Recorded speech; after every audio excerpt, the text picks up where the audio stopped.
Professor Pujol. A warm welcome to the city of Calicut, and we will be discussing civilizational links between Europe and India, as well as linguistic links. Probably this is a proper venue for such a discussion because Calicut happens to be the historic city where Vasco da Gama set his foot in 1498. So between linguistics and civilization, I propose that we begin with civilization because India has had a pretty long engagement with Europe civilizationally. So what are your perceptions?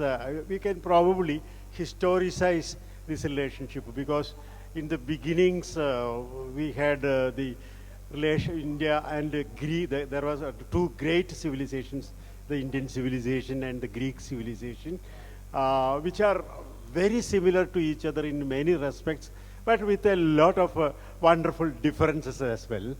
And later on, we had this type of this the great Roman Empire. Then in the medieval times, again there was some sort of contact. Again, during the colonial period, there was an intensified interaction between India and Europe. So we would be very much keen to know your perceptions about these various stages and probably the image of India in the Western psyche. Thanks very much, Rajendran. Good morning. Good morning to all. It's a great pleasure for me being here today and having this opportunity to speak and to have this conversation with such eminent Sanskrit scholar. First of all, I would like to say one thing, which is, I said already during the inauguration day, but I want to say one thing that is very little known. Okay, I come from Barcelona, Spain. My mother tongue, I am bilingual, I speak both Catalan and Spanish. And I would like to say one thing.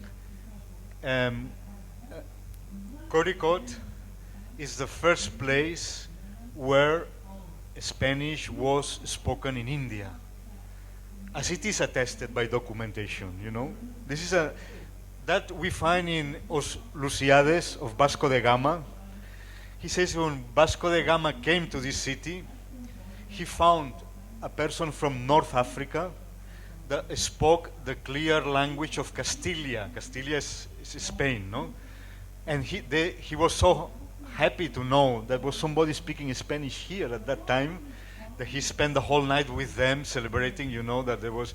So that's, I think, a rare distinction for this city, no? You can claim that the Spanish was first attested here in Codicot, which is, I think, a wonderful achievement in itself and a first connection that we have. Regarding your question, as you said, it's true that there were a lot of relations between the classical world and India. Actually, there is an opening in the relations between Europe and India that begins in the 6th century before Christ and ends with the fall of the Roman Empire. And the images that the Greek world had about India, there were mainly 3 images. I will say it very briefly. One is the image of exotic India. Another one is the image of opulent India or wealthy India. India was considered a land of incredible wealth. No? And the last image was the image of spiritual India. So this is very interesting. I would like to say that the first Greek person who came to India, of course, to what is now Pakistan, but was India at that time, you know, it was Skylax. He was a Greek explorer that was working under Darius I, the Persian emperor. No, so he hired him and sent him to the valley of Indus to explore because he wanted to conquer that. So Skylax went to the Hindu River. He traveled through all, you know, the Indus, and then he sent a report to the king. And after, it became a satrapy of the Persian Empire. No, so what I want to say is the first connection is before Alexander the Great, that we know that was the real first big contact between India and Europe. Of course, Alexander came everything, changed everything, Yeah, no? yeah, yeah. I would like to say that Alexander, when he came to India, he did not come only with an army of warriors, but he came also with philosophers from Greek, because Stoics, Cynics, and other Greek philosophers, they were very interested in getting a knowledge of the Indian philosophy. And I can say that the first intercultural dialogue took place in Taxila 326, when Greek philosophers like Onesicrite entered in a dialogue with Indian Brahmins and Indian philosophers. I say it was very difficult for them to talk, because the Greek people, they didn't know any Sanskrit, they didn't know the vernacular language at that time, no? So they had to translate from Greek into Persian, then from Persian into Indian languages, then back. So it was very difficult to have such dialogue at that time, but somehow it happened. And it created the first basis for the influence of India in Greek thinking, no? Yeah.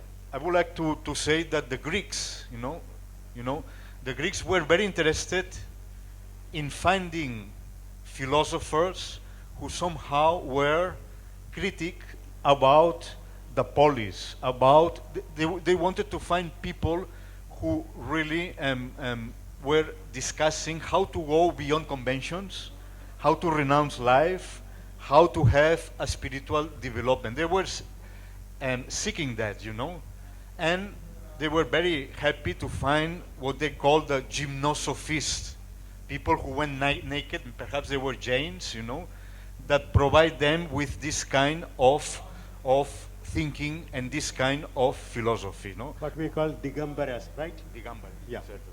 Yeah, please, sorry. Please I continue. continue? Yeah, sure. May I ask a question right now about, there is a view that Neoplatonism had some influence of by Indian philosophy. But Plotinus probably visited India. There is a saying like that. Do you have any evidence for that?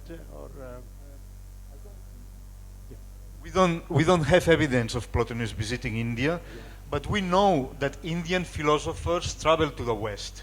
Yeah. We have especially Kalanos, was a Greek philosopher that after, the contact with the Greeks, he traveled to the West, and he, to prove that he was detached from Maya, he burned himself, to prove that, okay, I reached the maximum, and I really, I am beyond all these things, and he makes so. There were not only Greek philosophers coming, not Plotinus, we are not sure, but other people. We know, for instance, that Pythagoras had a strong influence from Indian thought. He believed in metempsychosis, he was a vegetarian himself, and he had a lot of influence from Indian philosophy. Yeah, for example, when we read Wordsworth's poetry, for example, high romanticism, there is some sort of a pantheistic element in that, and which is very similar to what you find in Indian, some set schools of Indian philosophy. Probably this has got a long line of transmission from Indian mysticism. We are not very sure about the track, but yeah. Then, as you have mentioned, it was not a one-way traffic also. Or there was a reversal also in certain respects, astronomy, astrology, and many other things. The Greek and Roman tradition also influenced the Indians. For example, Kalidasa makes use of certain Greek words like Jamitra. And if you read Varahamihira, he says the Yavanacharyas. Yavana is derived from the word iron, it's a part of the Greek culture. And these Yavanacharyas are great teachers. So there was some sort of a mutual respect at that time. What do you think about that? You're absolutely right, I mean, I've been studying the images of India in the West, and I say there are basically 6 images of India in the West, but the negative image of India that became prevalent in the 19th century about India being a land of poverty and underdevelopment is a very new development, you know. As I said, the three images that the classical world had, exotism, wealth, and spirituality, were very positive images. The image of underdeveloped India, India which is not democratic, a land of Maharaja, a land of oppression, this very negative image of India, which is still prevalent in some mentalities in the West, is a product of the colonial times of the 19th century. Yeah. Till the 18th century, India in Europe was considered as a very wealthy country and, and also as a land of knowledge. Let me also point one thing. In the 2nd century before BC, it happened something that radically changed the relations between India and Europe. The Greek sailors learned from their Arabic colleagues that they were the monsoon winds, and that you could travel from Aden in the tip of the Arabic Peninsula to India in just 40 days. You sail straight in, instead of traveling through the coast, through Iran and all these places, you could now travel straight from Aden to Kerala and to Sri Lanka in only 40 days. Plinius mentions one sailor, that he got very strong winds, and he was able to travel from Aden to Sri Lanka in 15 days. So what I'm going to say that this radically changed the relations. And the trip from Rome to Kerala, South India, at that time could be done in 3 months. This is very important, because after, you know, after the fall of the Roman Empire, this is no longer available, and till almost the 18th century, to reach India for an European was a matter of from 5 to 8 months. What I mean to say is that India was near to Europe in the centuries, you know, of the classic world, than, you know, during the Middle Ages, where the trip to India was very difficult, no? So this changed everything. We know that very well. There are many archaeological information about the Roman emporiums in South India, both in Kerala and in Tamil Nadu, no? Yeah. So that created, you know, a line of communication which was very important for the transmitting of especially at that time was a lot of commerce, no? Yeah. Yeah, especially the city of Calicut as well as the ancient city of Muziris in central Kerala had a lot of contact with the Western world, and there were some communities in Kerala, a Syrian community. Even now that language is being used for services in some parts of some churches. So it has got a long history, a very long history indeed, in southern parts of India. And in the north, yeah, please. It's not only that Europeans, Romans came to India and Greeks, but also there was in the in the 1st century before Christ, there was a community of Indians living in Alexandria, in Egypt. That's very well documented. We have when the Romans spoke there, they addressed to a full audience of very different people, people from Africa, people from Europe, and there was a very strong community already there, mark you, 1 century before Christ, of Indians living in Alexandria, which is a very... Also, Indians sent ambassadors to Rome. Yeah. And Roman ambassadors also came to here. So the relations were much closer than we may now suspect and that we are aware. There were walls that were very much interconnected. There are many Roman coins here around this area and amphoras, etc., etc. Sorry.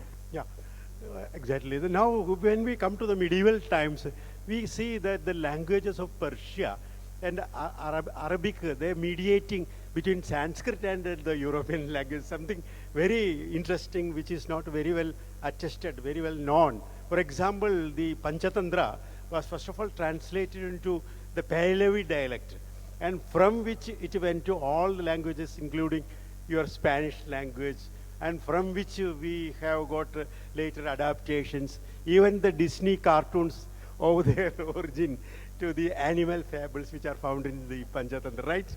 So that is one thing.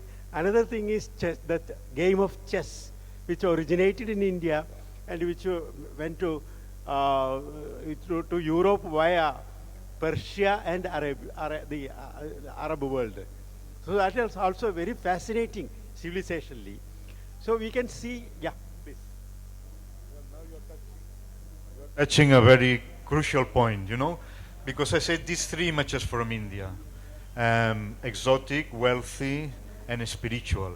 But there is a fourth image of Indian Europe, which comes from that period you are saying. India as a land of knowledge. I won't say mystical knowledge, but scientific knowledge. And that, as you say very clearly, it happened when the Arabs came here and they translated Sanskrit books into Arabic. And they took the Arabic, the Sanskrit wisdom to the West. This is very important. We have authors like Al-Khwarizmi, who wrote Hisab al-Hind, which is a book, the method of counting of the Hindus. Yeah. Right? He wrote that in Arabic. And this is very important, and I am very proud, but because this thing took place in Spain. I want to remind you that at that time, Spain was ruled by Muslims. We had Muslim rule for a period of eight centuries. Yeah, yeah. So there was a Muslim Spain. Yeah, yeah. And in that Muslim Spain, we had a school of translators of Toledo who were translating from Arabic and from Hebrew into Latin. So when the book Hisab al-Hind, which was introducing the decimal system to the Arab world, you know, was translated into Latin in Spain by the School of Translators of Toledo, and it was the first time, the first zero that we have in Europe stays in Madrid, in a museum in El Escorial, you know, and that became a revolution, okay, because through these Latin translations, the decimal system came into Europe. These numbers first were called Toledan numbers, because they were from the city of Toledo. After, they were called Arabic numbers. Now we know that they are Indian numbers, actually, neither Arabic, no? But all this stream, it was not only mathematics, but it was also medicine with Avicenna. It was also astronomy with Al-Farghani. Yeah. And there were many sciences. So this was a very interesting thing, because Indian wisdom entered medieval Europe through the translations of the Spaniards into Latin, which became, you know, were disseminated, because Latin at that time was like Sanskrit here, with the franca lingua for science. So that's very interesting, because the science entered, and as you say, that gave this image of India that you say Voltaire had as the land of mathematics, the land of chess, and the land of an incredible knowledge of medicine, Yeah. of plants. And we now have forgotten, and if you give me, pardon me if I am going to, but if you examine what Muslims, authors, Spanish Muslim writers were saying about India in the 11th century, you will be surprised. You allow me for a quotation? I have here a small quotation from one writer. He's called Ibn Said al-Andalusi. He was from Spain, Al-Andalus, and in his book, The Category of Nations, he said this about India in the 11th century. Allow me the quotation, please, even if I am... Actually, we should have been given 2 hours. Well, for sorry, the talk. I Yeah, will. running short of. I will, but I think it's worth knowing, you know, because we don't know how Muslims help actually the spreading of Indian knowledge in the Middle Age. You know, it's a thing that they really did a great contribution to India. 1 second. Say. So, Ibn Said al-Andalusi, in his book, The Category of Nations, he said, among the nations of the world, over the passage of centuries and the passage of time, India was now known as a veritable mine of wisdom and as a source of justice and good governance. The Indians have been regarded as individuals who demonstrate an excellent understanding of high ideas, of universal principles, of rare talents and inventions. They have studied arithmetic and astronomy. They have also acquired a wealth of knowledge on the movement of stars, the secrets of the celestial sphere, and of various subtleties of the science of mathematics. Moreover, among all the peoples, they are the most knowledgeable in the science of medicine and have a thorough knowledge of the properties of medicinal plants, the nature of compound elements, and the peculiarities of existing things. I think there cannot be a higher praise of India, like these lines that this Muslim author wrote in the 11th century. That's a very wonderful, and it relates to the arena of secular knowledge also. Now, because of the want of time, we will just sum up what happened during the colonial period. Before that, people like Dara Shikoh translated a lot of in the Mughal court. They translated many works into Persian and to Arabic, and it is through this faulty medium of translation that philosophers like Schopenhauer came to know about Upanishads. The rest is history. But on the other hand, when we come to colonial period, we find some sort of an uneven, power-driven sort of a relationship between India and Europe, especially Great Britain. Other countries of Europe were not engaged colonially with India. So you Germans and the Spanish people, of course, the Italians. We will now. I think we will have to discuss something about the linguistic relationship between India and Europe, because the Sanskrit language and all the languages of the north are family-wise related to the great Indo-European family, and all the languages, most of the languages of Europe, probably with the exception of languages like the Hungarian, are descendants of the great Indo-European languages. How do you look at this linguistic spectrum? Personally, I would hope that like Euro, Sanskrit also will be a uniting factor for Europe.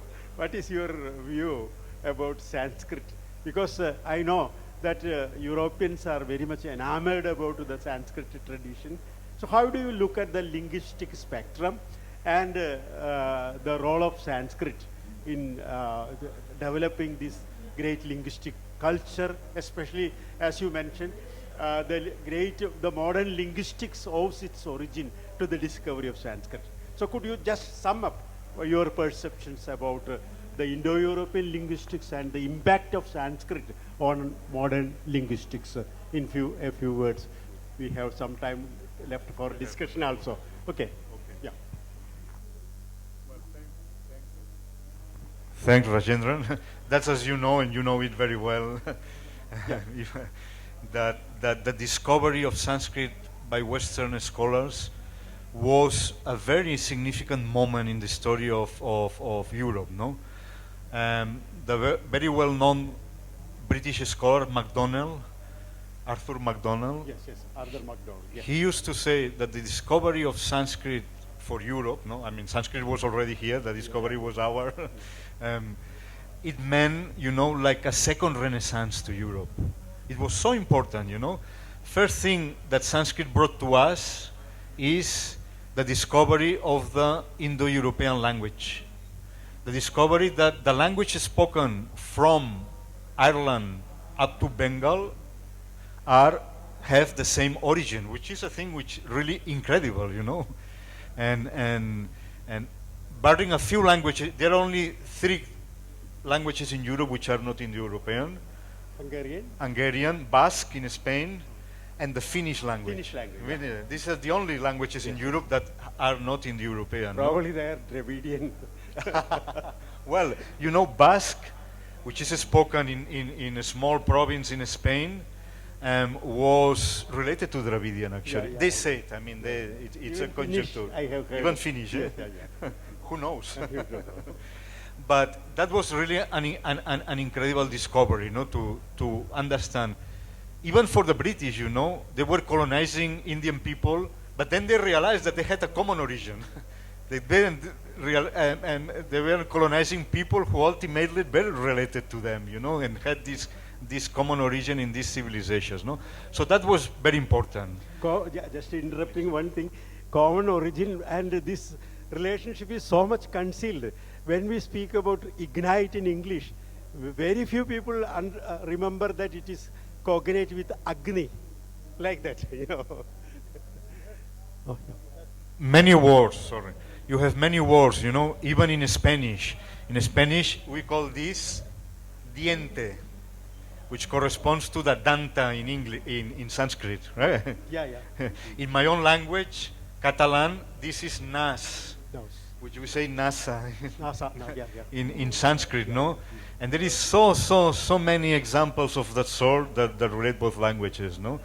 In Spanish, two is dos, three is tres, Press. right? Yeah, yeah, And nine is nueve. yeah. No way. Oh, yes. So you can see that in so many words, you know, there are long lists of these, no? So that was a thing which was very important. But even more important than that is that, as you said, modern linguistics would have been known in Europe without the help of Sanskrit. I would like to say that the knowledge of languages in Europe before coming to India was very poor. Yeah. We didn't have a proper science of linguistics. I give you an example from phonetics, right? The Western savants didn't know the difference between consonants or phonemes or letters, no? That are sounding and soundless. What means that? I know perhaps you don't have a linguistic knowledge. A sounding letter is a letter that makes you vibrate the vocal cords, right? And an unsounding letter is one where the vocal cords do not vibrate. Yeah, yeah. You have many pairs in Sanskrit and in all the languages. For instance, ka is Yeah. not sounding. Yeah, yeah. eh? You say Voiceless. It is voiceless, called voiceless. No? Alpa prana. Oh, yes, yes, yes. Alpha prana also. No, sorry, no, Yeah. I went to and gosha and agosh. Yes. We were aspirated and aspirated, no? So ka, this is not vibrating, but when you say ga, the articulation is the same. It's articulated from the throat. If you touch your throat, throat. you can feel the difference. So you say ka, and this is not vibrating. It vibrates a little bit because of the e, right? Yeah, yeah. But ga is vibrating. The same thing happens with pa and ba.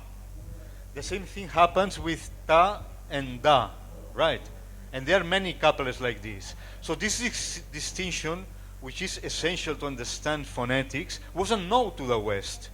And here in India was known at least in the Siksha, as you know. Yeah, yeah, yeah. In this Siksha, is Siksha. Sikshas and Pratishakyas. And Pratishakyas, Yeah. you know, which are at least, you know, from the 6th, 7th century before Christ. You know, all the terminological terms from Western phonetics, like palatal, labial, like occlusive, many of them, dental, come from Sanskrit terms that were also in the Pratishakyas. So you imagine, Indians were using concepts in the 7th century before Christ that the Westerners, you know, didn't know till the 19th century because they came here. And mind you, phonetics and linguistics is a very important science for today's world. Even today, you know, linguistics and grammar are helping, you know, in programming computers, as Chomsky developed, no? There are many examples of that, no? I would just, Europeans, even now... Just a Sorry. point, sorry. You are speaking about computer, and modern computer engineers say that computer was made possible with the discovery of zero. Without zero, you cannot have binary opposites. So ultimately, even our moon trip owes its some sort of indebtedness to the invention of zero in India. It was probably a grammatical zero, which became the mathematical zero. That is what there is a school like that. Sorry for the interruption. Please continue. You are absolutely right. It is a grammatical zero. You know what is a grammatical zero? I think we should explain them. Yeah, What yeah. is this is a quip suffix. So when you say put, you know, in the past tense you don't have any suffix, but the suffix is there. For all practical purposes, the suffix is there. Otherwise, you cannot regard it as a past tense. So it is a zero suffix. Panini says that uses the word loba. So it disappears, but its presence is felt. So similarly in mathematics also, when we speak about zero, it is nothing, but actually it has got its influence there. It indicates something. So that is a very ingenious idea by means of which the whole decimal system was made possible. That was an invention of Indians, and Indians used the word puja. Puja is something to be worshipped, you know, that is infinite. That may be the reason why the word puja is being used for zero. Yeah, okay. So please continue. Another very good instance, you know, is computational linguistics, which now it's a very trendy thing. It's very important for programming computers, and that was an invention of Panini. As you know, Ashtadhyayi, you know, it has about a little bit less than 4,000 sutras, right? And they are written in a kind of meta language. It is Sanskrit, Yes. but it's not ordinary Sanskrit. It's a kind of meta linguistic Sanskrit. As you know, these 4,000 rules of the Paninian grammar, they describe Sanskrit in its fullness, with all the morphology, all the etymologies, derivation of words, also the dialectical variations. And if you print these 4,000 sutras in a book, you will have a small book of less than 40 pages, right? You have all this information in about 40 printed pages. Yeah. He did that because he devised, you know, a method of compressing more the Sanskrit language, right? If you decode the Ashtadhyayi, like Kale did, Yes. and you expand it into a natural language, you get a book about 600 pages. You see what the wonder of Panini he did. Yeah, that is why Leonard Bloomfield said that Panini's Ashtadhyayi is the greatest monument of human intelligence. Yeah, Bloomfield. And also, the Ashtadhyayi works like a grammatical device. It's not a grammar in the classical Western sense. I say because you ask the grammar one question. Say, for instance, the nominative case of Rama, Yes. Ramaha. Then, when you put this question into the grammar activates itself, and one rule calls the other, right? Right. And the rules are, one rule is invoking another rule, and there is a derivation process. It's like an algorithm till you reach the desired result. It's almost a mechanical thing.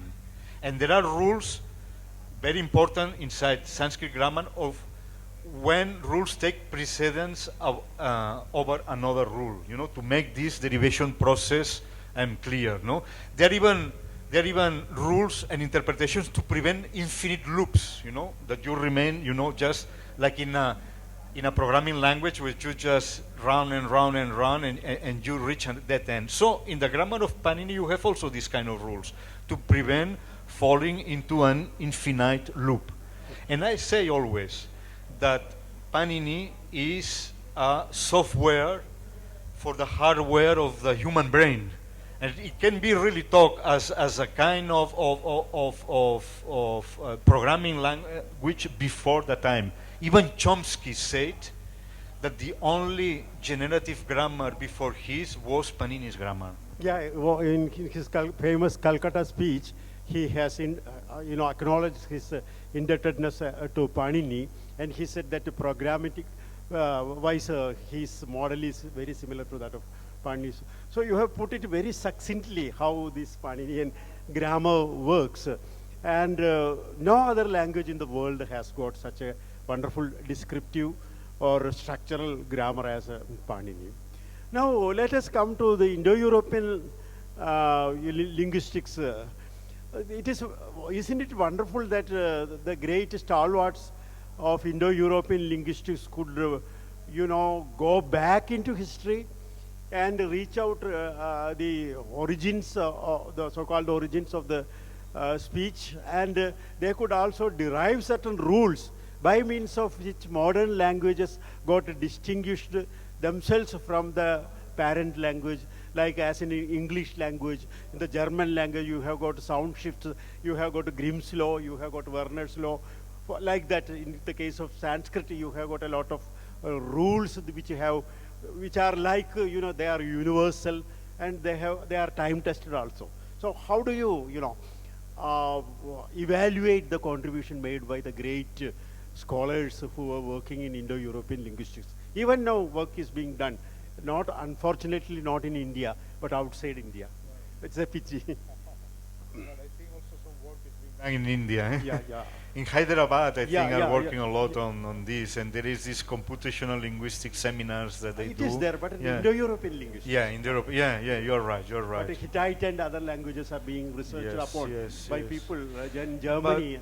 But I also think that in the European studies have reached like a point, Yeah. where many things are settled and I think explained, and that it's difficult to go any further. Also, you see. Yes.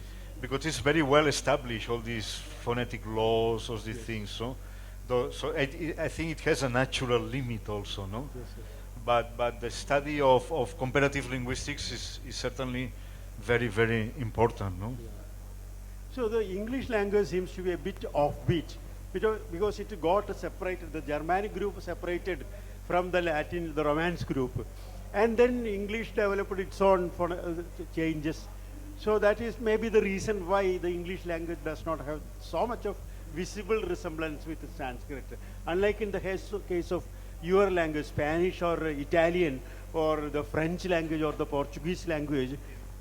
Actually, the modern language that most resembles Sanskrit, Yeah. it is Lithuanian. Yeah, Lithuanian. Yeah, yeah, I'm told. Is the language, and the Slavonic language is the language that are most close to Sanskrit, Actually, Sanskrit, along with Persian, belongs to the Indo-Iranian family. And Russian, Polish, and other Slavonian languages, Serbian, belong to the Slavonian languages. So Slavonian languages and Indo-Iranian languages were very close related at the time, and maybe they were even a common family, although it is difficult to say. And something which is very remarkable is that the gender agreement, which is very much insisted upon in Sanskrit, is there in languages like the French, right? Yes. Yeah. So a person with a background of Sanskrit can very easily understand the logic of certain languages, like the French or the Romance languages. That is my personal experience. Then the dual number, which is very notorious in Sanskrit. Yeah. It is in some languages, I think. In ancient English, you have a dual number. You had really? Yeah, Oh, I yeah. see. In English, not than in today's English, no, but in medieval English, you had a dual also. Yeah, yeah. So we can see that at the language is maybe the basis of a civilization. So do you think that the language also unites India with Europe in a remarkable degree, because the Indo-European mother tongue is being spoken not only in Europe, that the language belonging to that in Australia, in Canada, in the US, and in South America also. Most of the languages spoken are somehow or other related to the great Indo-European family. Well, right? if you see the map of Indo-European languages, it's quite huge. Yes. Practically all of America speaks Indo-European languages, Yeah, that's you know. correct. Yeah, yeah. And it's really a huge Yeah. and I would also like, I think that Sanskrit binds very much Europe and India, you know. The first thing is that Sanskrit is not only Europe and India, but as India and the world. Sanskrit is studied by a small group of people, that's true. Not huge masses are studying Sanskrit, but you have foreigners studying Sanskrit from Japan to Costa Rica, you know, from Sweden to South Africa. You go to Brazil and you will find Sanskrit there. You go to Argentina, you will find Sanskrit there. You go wherever you go in the world, you will find a small group of people studying Sanskrit, and that's very important, you know, because it means, and I think we should build up a net between all these scholars disseminated around the world and Indian scholars here, you know, Yeah. to help to disseminate and to understand better, you know. I would like to say also another thing beyond linguistics, you know. Yeah. Sanskrit has still now a wealth of information that has been not retrieved for modern times. It still is there, and we are not using it, you know. Yeah, that's correct. First, because it's difficult, you have to know Sanskrit. Then, because to incorporate this knowledge into the mainstream of human science, you have also to know what are the problems of human sciences, not in India, but around the world, right? And sometimes this conversation between traditional pandits and modern knowledge is difficult, you know, because they don't know each other. Westerners, they don't know Sanskrit properly to go into these deep commentaries. And again, you know, sometimes some traditional pandits, they are not interested in what's happening in modern, no? That's correct. But mind you, you know, Sanskrit gave to the world such important concepts as ahimsa, karuna, and so many things that help really a lot in the understanding and in the solidarity between people, no? So there are many things. For instance, right now, and I think you are aware, what to say about yoga, no? Which has become also universal. Yeah. And that originally comes also from Sanskrit. Now, many of you are aware, one of the latest trends in the West is the teaching of mindfulness. Mindfulness is taught now and is used in Western hospitals to cure people and to treat illness. And there is a lot of people practicing mindfulness. And eventually this mindfulness comes from the Pali Sati and Smriti. Yeah. So what I mean to say is that there is still a lot of things that we could extract from Sanskrit. I always say that we should be now heading towards a Sanskrit third revolution.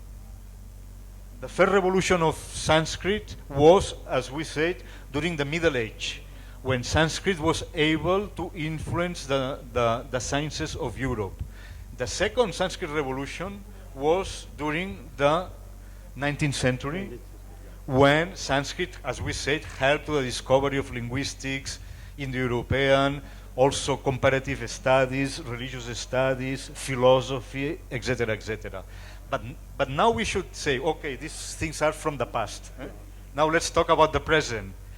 Sanskrit is still able to deliver a third revolution. That's mean to say, to take knowledge from the Sanskrit text that can be made universal and useful for all the cultures. I think my answer is yes. In the domain of aesthetics, for instance, the rasa theory, the theory of how we enjoy literature, how we enjoy theater, how we the aesthetic pleasure, you know, rasa, aesthetic delight. What to say is still about logic, nyaya, what Navya nyaya, formal logic. Yeah. What to say, obviously, about studies of consciousness. What is conscious? Which is very important, and the West has not understood very well what is behind consciousness, the distinction between mind and consciousness, and etc., etc. So there are still many possibilities if we work together of going deep into the Sanskrit commentaries and extracting knowledge from there that can still help in answering basic questions of human science all over the world. So a third Sanskrit revolution, I think it's possible. Yeah, that's a wonderful way of summing up, especially in this post-Orientalism, discourses, especially when Edward Said had clarified certain issues related to the colonial encounter of the Europe with the East. Now things are, I think, heading towards a more democratic way of looking at cultures. So don't you think that a time has come for us as citizens of the world to respect each culture, to understand, to imbibe, and thus to enrich our own human culture. Time has come, actually, isn't it so? I think so. I Yeah. think so. Then one tricky question about the linguists have always believed that the people speaking the Aryan language came from outside, and they have been very consistent about that. And recent developments in genetics also seem to support this. What will be your view about that? Well, I read, which is Thomas Joseph's. Yeah, that's Who was right. here, he's Yeah. here. I Early know, Indians. I don't know, yeah. There is this wonderful book. I think Thomas Joseph was in another session here, no? Fortunately, but I read the whole book, and I recommend you to read the book by Thomas Joseph. I don't know, he's from Kerala Yeah. or from. Yeah. He's written this book, Early Indians, Very good. where he says that there was really not an invasion of Aryan people, but a flow of people from Central Asia that brought Indo-European languages here, and this is well supported by genetics. Anyway, I am not a geneticist, but I really advise you to read that book, because this book is answering many questions about who you are, about who Indians are, and who were the early Indians. And also he answers the question, who were the Dravidians, right? I won't say it now here because it's not my area, no? Yeah. I mean, we say we are all Harappans, I mean, Indians. Yeah, in one sense, yeah. And he draws very neatly, and this is information from genetics, the difference from Dravidian people and Indo-Aryan people, where it comes from in genetics, no? And that's also a very now we know, it's almost certain, we didn't know this, and Thomas Joseph says it, that he couldn't have written this book 5 years back, because these are such recent developments in the science of genetics. And now we know, because this was one very big question of which language spoke Harappans. Some people say it was Sanskrit, it was Vedic. Now we know that it was a Dravidian language. Yeah. We don't know, That's it was a predecessor of maybe Tamil or Proto, it was a Dravidian. But now we know for certain that these were Dravidian people and spoke the Dravidian languages, as the remains of Dravidian languages in Brahui demonstrate. No? So that's a very important finding. Thank you very much. Now I think there is some time left for us for open discussion, questions, queries. But yeah. Could you just introduce saying your name, please? Sir, I am Shashindra Das, a science columnist. Sir, I would like to ask you on what I understand is that Sanskrit, there would not have been a binary system, and Ashtatyai is the first data crunching algorithm. The data compression algorithm, the proto-data compression algorithm was Ashtatyai. That is what I understand from you. And without Sans Zero, there would not have been an on and off binary system in the computer world. So the digital cosmos exists because of the binary, zeros and ones. Sans Zero, there is no digital cosmos. That is what I get from your talk. And without Sanskrit, it would not have been possible. So the conclusion I make from your speech is that the Ashtatyai is the first proto-data crunching algorithm. Ashtatyai is the proto-data crunching algorithm or data compression software. Yes. Well, that's what I said, and you're absolutely right, I mean, what we say a derivative procedure, prakriya, in Sanskrit, there are basically algorithms, to help to derivate. So, I mean, I cannot just but agree with what you said.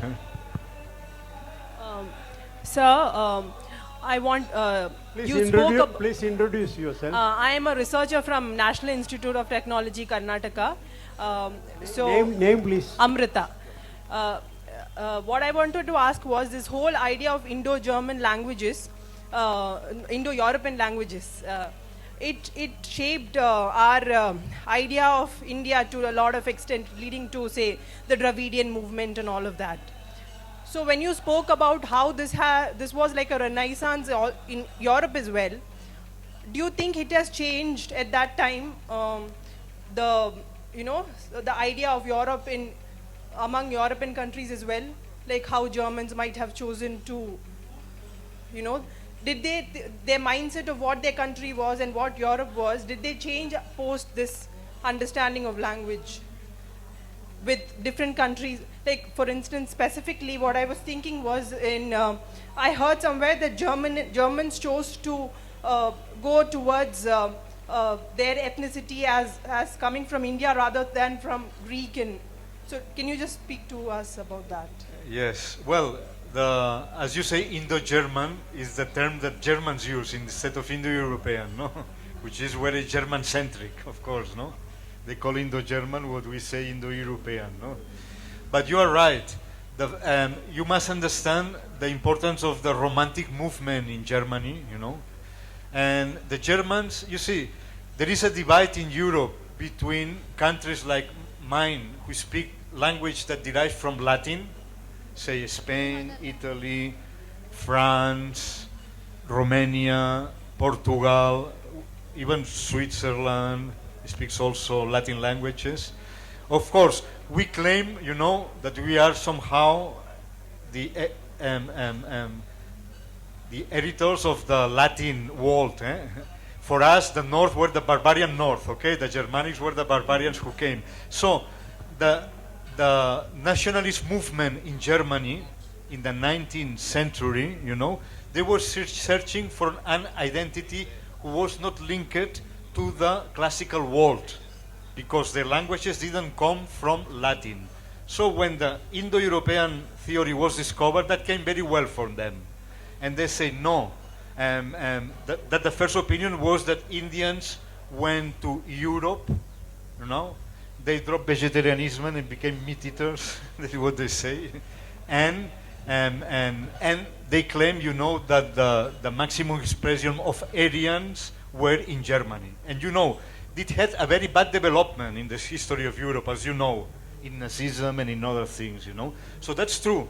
The Germans really, for them, was the opening of this created for them this kind of idea that instead of viewing Rome and Greece as the cradle of European civilization, we look to India, and the closest representative to that idea is Germany. You see, that's as you say, it is there, no?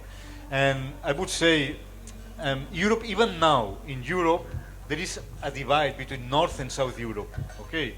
Between countries like England, Germany, Scandinavian countries, and part of France. France is divided. France is both North and South. And countries, South European countries, which are, like Spain, Italy, which are less wealthy and less developed now than northern countries. This divide is there, no?